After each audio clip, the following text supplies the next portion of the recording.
Good evening.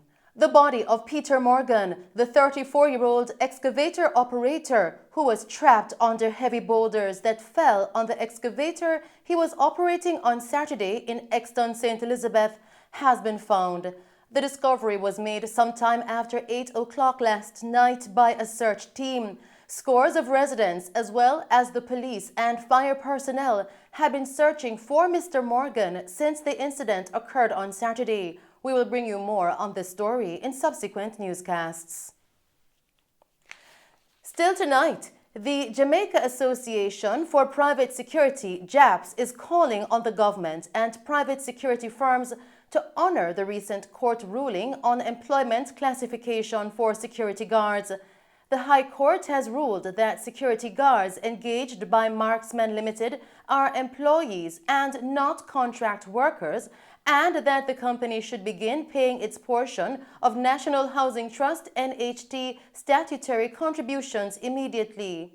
The wide-ranging labor and legal implications of the ruling theoretically implies that every other provision in law that applies to the workers would be applicable to them and should equate to better treatment from security companies of its employees.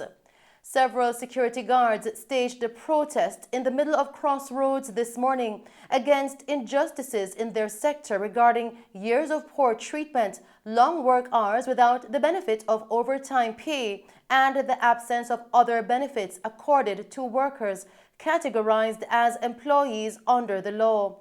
Representative of the Security Association, Sharika Whitfield-Maury, says what was promised to the security officers is yet to be implemented. They're working overtime, working various hours, they're working various duties, and I'm speaking also on behalf of my husband, who is a security officer, various nights not coming home, various others being covered without the benefits, and there is no family time. There's nothing that would say in support we're covered, we're secured, and we're for family. Now what's happening now is that they're not getting the benefits of vacation time with or without pay. If they do get vacations, it's them just calling off from a duty. And most of the time, them calling off from a duty goes against them in the sense where if they don't show up for a duty, what happens is either they're being sabotaged for not getting the opportunity to work at a location or even on a job or on a scheduled time. What's happening also is that the vacation not being paid, they're not getting their time and a half. Nothing with regards to what the government is for, they're not getting any of that. And what, based on the stipulation of the government, we are standing for all of those benefits. Vacation, time and a half, paternity leave, they have families too. So none of those are being given right now. The government stipulated it, if I'm standing correctly, on the 23rd, which is a law that has been made. What's happening is it that the persons that are going against this, are they above the law? Are they the one that stipulates the law why this cannot be instigated? This cannot come into writing that these are their benefits. So that's my concern, and that's what we're standing for today. A security guard, Conroy Ellis, is lamenting that he has been unfairly treated in this line of work and has been lobbying for better treatment from employers. Security company for about 7 years now. I've been getting unfairly treated for more than one company. Meaning my overtime pay haven't been paying over to me. My NHT contribution been not being paid, and a lot of other stuffs. All right. For one, I'll go and follow up on the pay structure.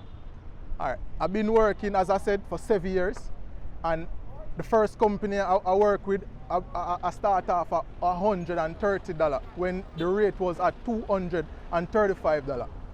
I've been getting pay slips with that company. I'm not going to call the name. I start off with another company which I've been working for 6 years with that company, and if I say I get a vacation leave, I would be lying. I don't get no vacation leave. And if I do take 2 days, I don't get paid.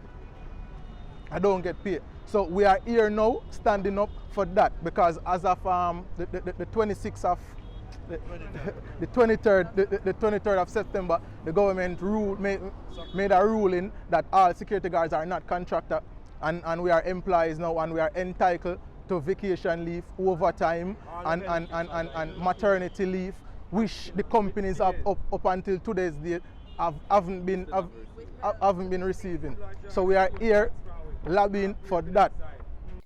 Another security guard, Gregory White, says it has been 8 years since this alleged exploitation by employers has been going on. It's been 8 years, we have been exploited, right? And I mean, we need some redress about this thing, right?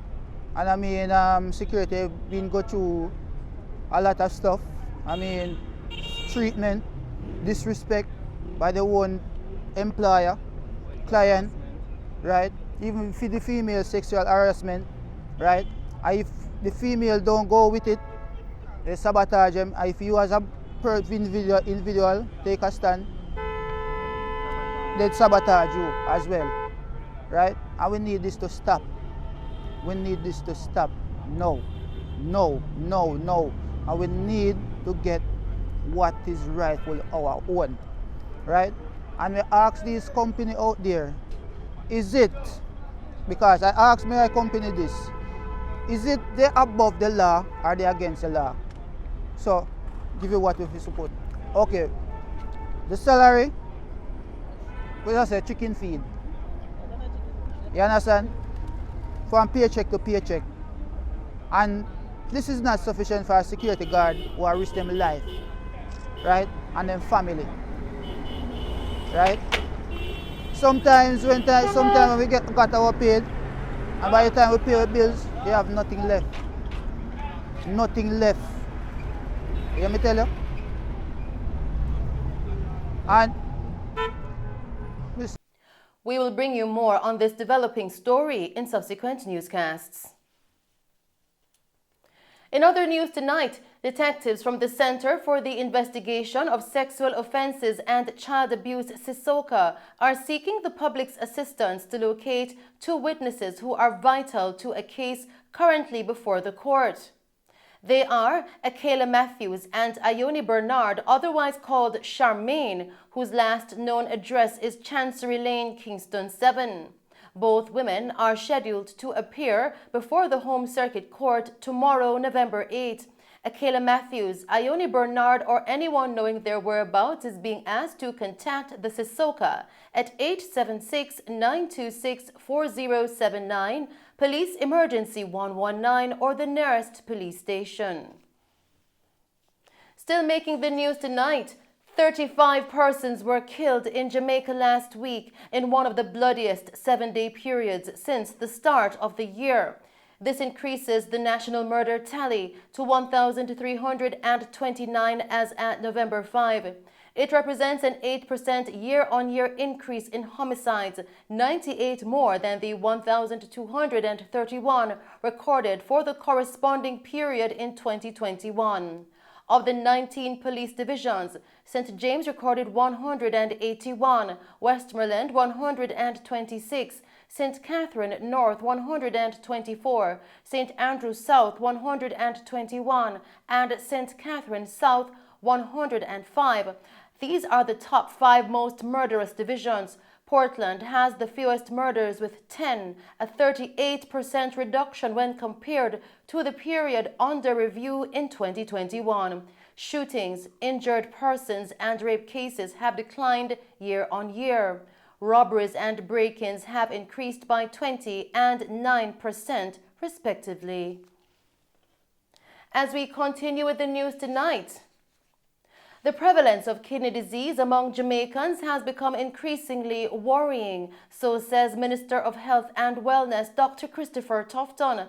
The minister was speaking with journalists after touring the Cornwall Regional Hospital's CRH's renal department on the weekend to view dialysis machines used to aid patients with renal failure. He said, quote, "There are 18 machines here at CRH and 104 patients that are being treated at least twice per week.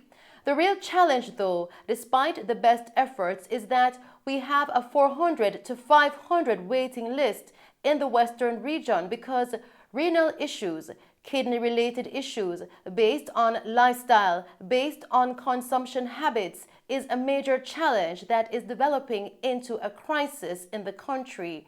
End quote. Kidney dialysis is the process of removing excess water, solutes, and toxins from the blood when organs can no longer perform these functions naturally. Dr. Tufton said data shows that up to 900 persons require dialysis annually, noting that this is an increasing number. This, he pointed out, means that even with the best efforts to add more dialysis machines, there will be a waiting list, and it is a crisis at this rate. Dr. Tufton further argued that kidney issues are costly to treat at private health facilities, pointing out that the number of treatments could amount 2 or 3 per week, with the cost totaling a tidy sum which most Jamaicans cannot afford. He said the solution for persons on the CRH's waiting list would be the addition of more dialysis machines. Meanwhile, Dr. Tufton is encouraging citizens to do more screening for the early detection and treatment of kidney-related issues. And those are the stories making news. I am Shelley Hill. Do stay safe. Thanks for watching and pleasant viewing.